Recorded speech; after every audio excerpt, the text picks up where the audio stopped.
दोस्तों, आपने किस्से कहानियों में कई तरह के चमत्कारों के बारे में सुना होगा। कुछ करिश्मों को होते हुए आंखों से देखा भी होगा। हमारी आज की ये कहानी भी ऐसी ही एक सच्ची घटना पर आधारित है, जहां एक बीमार शख्स वो कमाल कर जाता है जिसके बारे में किसी को भी उम्मीद नहीं थी। हर कोई उसका नया रूप देखकर दंग था। यह स्टोरी इतनी दिलचस्प है कि दर्शकों को हर एक सेकंड एक नए मोड़ पर लाकर खड़ा कर देती है। और वो कैसे, चलिए जानते हैं हमारी आज की इस वीडियो में। बात 1961 के दौर की है। महिर यिल्माज टर्की में स्कूल टीचर होता है। उनकी जिंदगी बेहद अच्छी गुजर रही थी। तभी उसका तबादला खुर्द के सुदूर गांव में हो जाता है। ये गांव बेहद दूर और काफी छोटा सा होता है, जो कि रेगिस्तान के बीचों बीच बसा हुआ था। उसकी पत्नी सेमिली अपने दोनों बच्चों के साथ टर्की जैसे शहर को छोड़कर रेगिस्तान में रहना नहीं चाहती थी। उसके और महिर के बीच इस बात को लेकर काफी बहस होती है। सेमिली अपने पति को सरकारी नौकरी छोड़कर उसके बाबा के साथ काम करने के लिए कहती है, मगर वो स्वाभिमानी इंसान था। उसने अपने दम पर अपने परिवार को पाला था और उन्हें किसी भी तरह की कमी होने नहीं दी थी। आखिरकार दोनों के बीच फैसला होता है कि सेमिली बच्चों को लेकर टर्की में ही रहेगी और माहिर गांव जाकर अपनी नौकरी करेगा। जिसके बाद ना चाहते हुए भी वह सुबह सुबह ही गांव के लिए रवाना हो गया। एक अनजान सा गांव, शहर के शोर शराबे से दूर, सुनसान पहाड़ियां और चंद किलोमीटर में बदलती हुई लोगों की बोली उसके सफर को जितना रहस्यमयी हो सकती थी उतना बना रही थी। बस धीरे धीरे खाली हो जाती है। सब लोग अपनी मंजिल तक पहुंच चुके थे, मगर अकेले बैठे यिल्माज का सफर अभी तक चल रहा था। तभी अचानक बस रुक जाती है। कंडक्टर उससे कहता है कि बस का ये आखिरी स्टॉप है। यहाँ के बाद गांव के लिए रास्ता नहीं बनाया गया है, इसलिए तुम्हें यहीं पर उतरना होगा और गांव तक पहुंचने के लिए सामने वाली 2 पहाड़ियों को पार करना पड़ेगा। यिल्माज के लिए ये रास्ता जितना अजनबी था उतना ही कठिन भी, लेकिन उसे अपनी ड्यूटी करनी थी, इसलिए वो अपना सामान उठाकर पहाड़ियों को पार करने के लिए निकल पड़ता है। चलते चलते शाम हो जाती है और फिर उसे एक शख्स घोड़े के पीछे नजर आता है, जो कि देखने में थोड़ा पागल सा लग रहा था। लेकिन महिर को उसे देखकर इस बात की तसल्ली जरूर हो चुकी थी कि हो ना हो वो सही रास्ते पर चल रहा है और गांव अब ज्यादा दूर नहीं रहा। आखिरकार लंबी चढ़ाई के बाद वो वहां पर पहुंच गया, जिसको सूट बूट में देखकर काफी बच्चे डर गए और उन्होंने उसके आने की खबर गांव वालों को दी। जिसके बाद सभी गांव वाले अपनी बंदूकों को लेकर महिर का स्वागत करते हैं। दरअसल दोस्तों, ये गांव शहर से काफी दूर था और यहाँ पर जल्दी कोई आता ही नहीं था, जिसकी वजह से गांव वालों को किसी अनचाहे मेहमान के आने की आदत नहीं थी। उन्हें महिर चोर लुटेरा लग रहा था, लेकिन जैसे ही उसने उन्हें बताया कि वो स्कूल टीचर है, तो सभी हैरान रह गए और तुरंत ही बंदूकें नीचे कर ली। गांव वाले काफी खुश थे। उनके लिए किसी टीचर का आना धरती पर भगवान के उतरने जितना बराबर था। लेकिन हैरत की बात ये थी कि उस गांव में कोई स्कूल था ही नहीं। महिर को यकीन ही नहीं होता कि सरकार कितनी नकारी है। न जाने देश में ऐसे कौन कौन से कोने होंगे जहां पर दस्तावेजों पर तो स्कूल है, लेकिन हकीकत में वहां ईंटों का ढेला भी नहीं पड़ा हुआ है। कुछ देर बाद गांव का बुजुर्ग मुखिया दाऊद अपने घर पर पुरुषों की एक मीटिंग बुलाते हैं और वहाँ पर वो महिर को बताता है कि जब इस गांव में किसी टीचर के आने में 30 साल लग गए, तो जरा सोचकर देखिए कि स्कूल कितने सालों में बनेगा। खैर, आज मैं बहुत खुश हूँ क्योंकि आप यहाँ सिर्फ टीचर ही बनकर नहीं आए, बल्कि एक उम्मीद की किरण बनकर आए हैं, जिसकी खुशी का हम अपने हिसाब से इजहार करेंगे। गांव वालों से बातें करने पर महिर को मालूम पड़ गया था कि वहाँ के लोग बहुत ही निचली मानसिकता के लोग हैं। वहाँ ना तो स्कूल है और ना ही वहाँ सभी अपनी बेटियों को पढ़ाना चाहते हैं। उस रात महिर काफी खुश था। वो ऊपर वाले का शुक्रिया अदा करता है कि उसे इस गांव में पढ़ाने से बचा लिया और अब वो जल्दी ही वापस अपने परिवार के पास जा सकता है। इसी दौरान उसे अपने कमरे की खिड़की पर कुछ आवाज सुनाई देती है। वो झांक कर देखता है तो उसे वही पागल शख्स अजीज नजर आता है, जो गांव आते वक्त उसे दिखा था। अगले दिन गांव के सभी कुंवारे लड़कों को बुलाया जाता है और उसमें उम्र में सबसे बड़े लड़के की शादी करवाने का फैसला किया जाता है। उम्र में सबसे बड़ा अजीज होता है, पर क्योंकि उसकी मानसिक स्थिति की वजह से उसकी शादी करवाई नहीं जा सकती, इस वजह से मुखिया ने अपने दूसरे बेटे सेलाल की शादी कराने का ऐलान किया। सेलाल अपनी शादी की खबर सुनकर खुशी से कूद पड़ता है और उसके लिए एक लड़की चुनी जाती है। मगर गांव में किसी लड़की के चुनाव के लिए कई चीजें देखी जाती हैं, जैसे कि उसकी चाल, उसकी आवाज, उसका खाना बनाना और उसके दांत। सेलाल को अपने लिए एक राजकुमारी चाहिए थी और उसके दोस्त उसे बताते हैं कि बाबा ने उसके लिए एक ऐसी ही अप्सरा ढूंढ के रखी है जिससे उसकी शादी भी हो जाती। लेकिन जब सेलाल लड़की की हंसी देखता है तो उस बेचारे की हंसी हमेशा हमेशा के लिए गायब हो जाती है। उधर 3 दिन बीत चुके थे। आज शहर जाने वाली बस दोबारा से आ रही थी। गांव के मुखिया महिर और अपने एक और दोस्त के साथ मजिस्ट्रेट के पास गांव में स्कूल बनाने की अर्जी देने जा रहे होते हैं। अजीज भी बाबा के साथ वहां जाने की जिद करता है, लेकिन वो उसे पुचकार कर मना कर देते हैं। अजीज की हालत देखकर महिर मुखिया से उसका इलाज किसी अच्छे डॉक्टर से करवाने को कहता है, मगर दाऊद बड़ी ही मायूसी से उसे बताता है कि इस गुमनाम गांव के आसपास कहाँ ही कोई अच्छा डॉक्टर होगा। बस यहाँ जो कुछ है वो झाड़ फूंक है। और उससे भी उसका इलाज करवाया, लेकिन उसका कोई फायदा नहीं हुआ। थोड़ी दूर आगे चलने पर वहाँ डाकुओं की एक टोली सामने से आती हुई दिखाई देती है। महिर तो उन्हें देखकर घबरा गया, मगर हकीकत में वो लोग दाऊद के दोस्त थे, जो कि उस इलाके के रखवाले थे, जिनके रहते उस जगह पर कभी भी कोई अन्याय नहीं हो सकता है और ना ही वो लोग किसी के साथ कुछ गलत करते हैं। मजिस्ट्रेट के ऑफिस पहुंचने पर उन्हें पता चलता है अभी सरकार के पास कोई फंड नहीं है और देश में आर्थिक विपत्ति आई हुई है। ऐसे में सरकार उनकी कोई भी मदद नहीं कर सकती।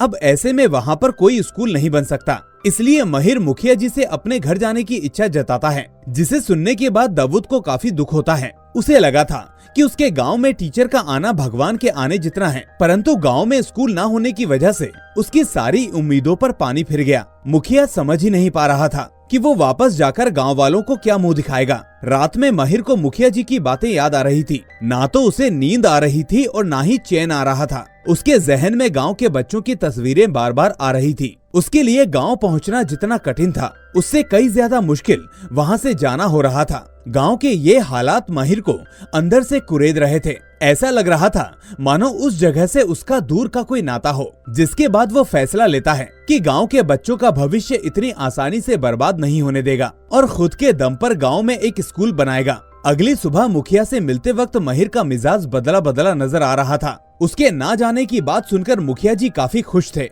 लेकिन इसके लिए एक शर्त थी और शर्त ये थी कि स्कूल बनने के बाद गांव की सभी बेटियां भी उसमें पढ़ने के लिए आएंगी, जिसे वो लोग खुशी खुशी मान गए। अब सवाल सबसे बड़ा ये उठता है कि स्कूल बनाने के लिए पैसे कहां से आएंगे। अब महिर तरकीब लगाता है और वो अपनी अगवा होने की झूठी खबर अपनी पत्नी को कॉल करके बताता है। उसे पता था कि उसके ससुर बहुत पैसे वाले हैं, वो उसको छुड़वाने के लिए जरूर पैसा देंगे। महिर का ये आइडिया काम कर जाता है और स्कूल बनाने में लगने वाली अच्छी खासी रकम की व्यवस्था हो जाती है और सभी गांव वाले स्कूल बनाने का कार्यक्रम शुरू कर देते हैं। इस नेक काम में डाकू भी हाथ बटाने के लिए वहां आ जाते हैं। एक तरफ स्कूल बन रहा था तो वहीं दूसरी तरफ गांव के बच्चे अजीज को परेशान कर रहे थे और महिर से ये सब नहीं देखा जा रहा था। दरअसल दोस्तों, अजीज को कुछ सालों पहले सर पर बहुत ही गंभीर चोट आई थी, जिसके दर्द को वहां कोई नहीं समझ पाया और ना ही किसी ने उसे डॉक्टर के पास ले जाने की जरूरत समझी और ना ही सही से उसका इलाज करवाया, जिसकी वजह से आज उसकी ऐसी हालत हो चुकी है। गांव वालों की मेहनत और लगन की बदौलत स्कूल कुछ ही दिनों में बनकर तैयार हो गया। सभी लोग अपने अपने बच्चों को स्कूल में पढ़ने के लिए छोड़ गए। इन्हीं बच्चों में से एक था फहमी, जिसके पिता गफूर अब डाकू बन चुके हैं। स्कूल में बच्चों को पढ़ाते हुए महिर ने देखा कि अजीज को भी पढ़ने की इच्छा है, लेकिन वो स्कूल के अंदर आने से काफी डरता था। एक रात मुखिया के दोनों बेटे शाम का खाना लेकर महिर से मिलने आए। वो चाहते थे कि महिर बच्चों के साथ साथ गांव के पुरुषों को भी पढ़ाए, जिस पर उसे कोई एतराज नहीं था। इसके बाद बात बढ़ती गई और जलाल ने बताया कि फहमी के पिता गफूर हैं, जो कि मुखिया का ही बेटा है और अपने बाबा को बचाने के चक्कर में उसने एक हत्या कर दी। जिसके बाद पुलिस से बचने के लिए डाकुओं की टोली ज्वाइन कर ली। रोजाना की तरह स्कूल की छुट्टियां होती थी और बच्चे जाकर अजीज को घेरकर परेशान करने लगते। ये सब देखकर महिर को काफी गुस्सा आ गया और उसने सभी बच्चों को डांटकर अजीज को परेशान न करने की चेतावनी दी। ये अजीज और मुखिया के लिए काफी हैरानी की बात थी, क्योंकि आज तक कोई भी उसके बचाव में नहीं आया था। जिसके बाद अजीज के अंदर काफी बदलाव आ गया था। वो अपने घोड़े के साथ ही अकेला रहने लगा था और एक दिन वो गांव से गायब हो गया। गांव वालों के बीच हड़कंप मच गया। अजीज को गांव के हर कोने में ढूंढा गया, लेकिन वो कहीं नहीं मिला। और फिर उन्हें जो दिखाई दिया उसे देखकर हर कोई भौचक्का रह गया, क्योंकि अजीज पढ़ाई कर रहा था। जी हाँ, माहिर उसे खुद स्कूल में पढ़ना लिखना सिखा रहा था, जिसे देखकर उसके परिवार वाले काफी खुश हुए। माहिर को अब वो गांव अपना सा लगने लगा था। वो वहाँ की हर एक प्रथा और जीवन शैली को समझ चुका था।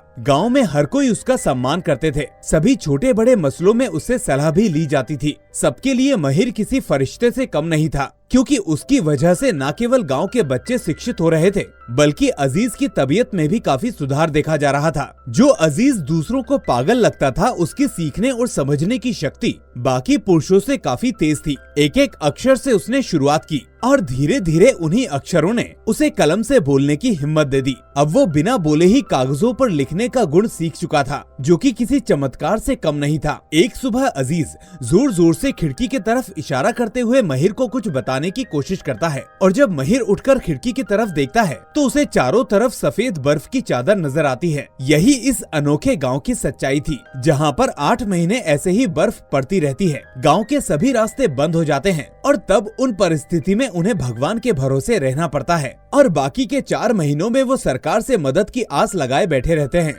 और हम देखते हैं कि एक दिन गफूर अपनी पत्नी गुल से मिलने आता है। गफूर हर साल सर्दियां शुरू होते ही अपने पत्नी और बच्चों से मिलने आता है, क्योंकि तब गांव का रास्ता बंद हो जाता है और उसे उतना खतरा नहीं रहता। गफूर अपने बेटे फहमी को स्कूल में पढ़ता हुआ देखकर काफी खुश होता है और उसे अपने सीने से लगा लेता है। गफूर के आने से गांव के लोगों में एक अलग सा उत्साह आ जाता है। ऐसा लगता है कि उनका कोई खोया हुआ अपना वापस आ गया। गांव में स्कूल की वजह से होते बदलाव को देखकर गफूर भी आश्चर्यचकित था, खास तौर पर अपने भाई अजीज को लेकर। जो अजीज पहले गंदे कपड़े में ही अपना पूरा दिन गुजार दिया करता था, वो अब साफ सुथरा बनकर रहने लगा था। कभी किसी को एक शब्द भी ना बोलने वाला अजीज अब अपने मुंह से अपने पिता का नाम लेने लगा था। जरा सोचकर देखिए दोस्तों, अब ये कोई करिश्मा नहीं तो फिर क्या था। रात में गुल अपने पति गफूर को समझाती है कि वो कब तक ऐसे सबसे छुपकर भागता रहेगा, कब तक अपनी बीवी और बच्चों से ऐसे छुप छुप कर मिलेगा। अब उसे आत्मसमर्पण कर देना चाहिए, जिससे एक दिन वो आजादी से हमेशा हमेशा के लिए घर लौट सके। गफूर अपने बाबा और अपनी पत्नी को सुनकर थोड़ा गुमसुम हो जाता है, और फिर अपने परिवार और अपने लाडले बेटे के लिए वो खुद को पुलिस के हवाले कर देता है। सुनवाई का दिन आता है। सभी गांव वाले कोर्ट परिसर में आए हुए थे। गफूर के आत्मसमर्पण की वजह से उसकी सजा को घटाकर 4 साल की कर दी गई। वहीं जब सभी अदालत से बाहर निकल रहे थे, तभी दाऊद की नजर सड़क से सटी एक दीवार पर बैठे एक आदमी और एक बच्चे पर पड़ी। दाऊद को उन दोनों पर शक होता है, और ऐसे में थोड़ी ही देर बाद जैसे ही एक आदमी कोर्ट से बाहर निकलता है, अचानक वो बच्चा अपने पास से एक बंदूक निकालकर उस शख्स पर तान देता है। मगर बड़ी ही फुर्ती के साथ मुखिया अपनी छड़ी से उसकी बंदूक को नीचे गिरा देता है। गोली तो चलती है, लेकिन किसी तरीके का कोई नुकसान नहीं होता। पुलिस उन दोनों को पकड़ लेती है। वो आदमी जिसकी जान दाऊद ने बचाई थी, उसका नाम ईसा होता है। उसका घर उस गांव की दूसरी पहाड़ी के नजदीक है। वो आदमी मुखिया का शुक्रिया अदा करता है और इस एहसान के बदले अपनी बेटी की शादी उसके बेटे से कराने की पेशकश करता है। मुखिया थोड़ा हिचकिचाते हैं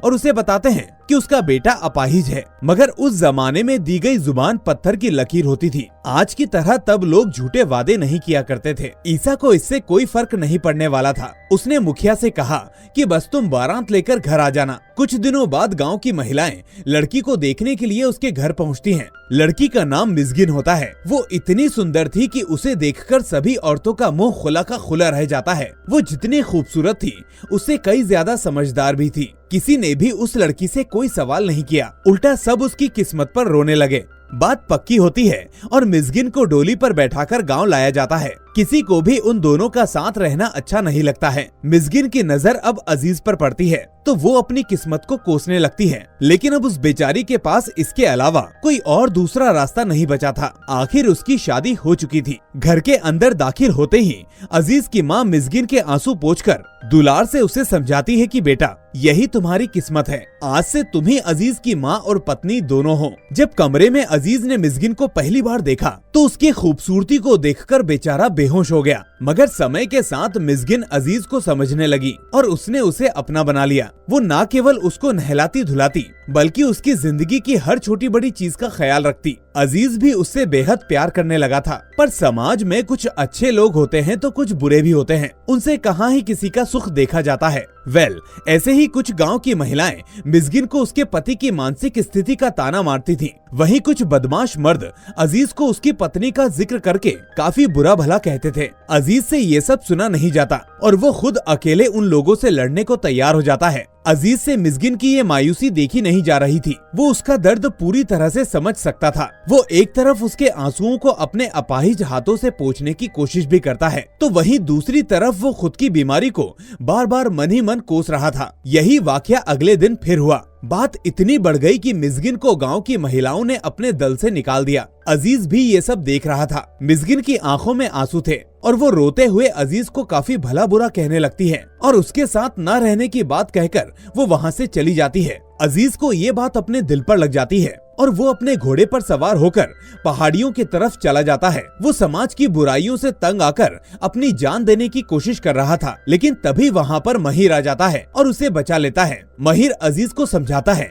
कि वो उसकी इस परेशानी का हल निकालेगा। इसके बाद दोनों स्कूल जाते हैं और वहाँ पर वो अजीज को एक खत लिखने के लिए कहता है, जिसे अपने घर वालों के नाम छोड़कर वो हमेशा हमेशा के लिए अपनी पत्नी मिस्गिन के साथ गाँव छोड़कर चला जाता है। महिर अगले दिन वो खत पूरे गाँव वालों के सामने पढ़कर सुनाता है, जिसमें लिखा था कि वो यहाँ से अपनी पत्नी को हमेशा हमेशा के लिए ले जाकर उसके खुशी का ख्याल रखेगा। इस गांव में कोई भी उसको समझने वाला नहीं था। हालांकि वो एक दिन वापस जरूर लौटेगा। उसके परिवार वालों की आंखें नम थी। किसी को कुछ भी समझ में नहीं आ रहा था कि आखिर अजीज कहाँ गया होगा। सब परेशान थे कि अजीज कभी गाँव से बाहर भी नहीं गया। आखिर वो अपनी पत्नी के साथ कैसे जीवन व्यतीत करेगा। दिन बीतने लगते हैं और सभी बच्चे अपनी परीक्षा पास करके दूसरी कक्षा में सफलतापूर्वक प्रवेश कर जाते हैं। साल खत्म हो चुका था और साल के अंत में महिर का तबादला हो चुका था। अब उसकी जगह गांव में कोई दूसरा टीचर आकर पढ़ाएगा। महिर के गांव छोड़ते वक्त न केवल गांव वाले रो रहे थे, बल्कि खुद महिर भी खुद को रोक नहीं पा रहा था। मुखिया उसे बताते हैं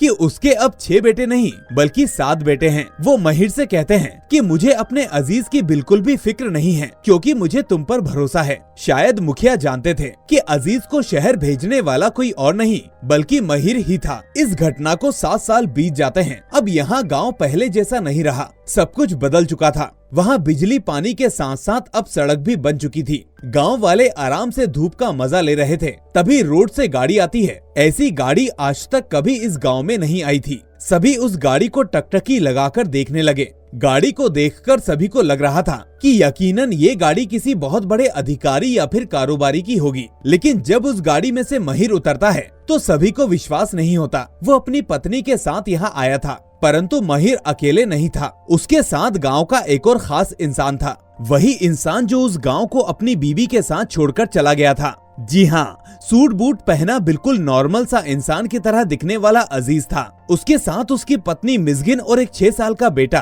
और एक प्यारी सी बच्ची थी। कोई भी अजीज को पहचान नहीं पा रहा था, लेकिन जैसे ही उसका घोड़ा उसके पास आया, सबको यकीन हो गया कि ये उनका अजीज ही है। सब हैरान परेशान थे कि पागल सा दिखने वाला अजीज कैसे सही हो गया। और तब वो उन्हें बताता है कि ये कमाल उसकी पत्नी मिस्गिन और उसके बेइंतहा प्यार की वजह से हुआ। परंतु ये सब कैसे मुमकिन हुआ, ये जानने के लिए आपको इसके अगले एपिसोड का इंतजार करना पड़ेगा। तब तक के लिए अलविदा। और अगर आपको ये वीडियो पसंद आई हो तो इसे लाइक करके ज्यादा से ज्यादा शेयर करना मत भूलना। और अगर आप इस चैनल पर नए हो तो चैनल को सब्सक्राइब करके नोटिफिकेशन बेल को भी दबा देना, ताकि आपसे ऐसी ही बेहतरीन मूवीज मिस ना हो। हम फिर मिलेंगे एक और ऐसे ही शानदार वीडियो में। Till then take care and thanks for watching.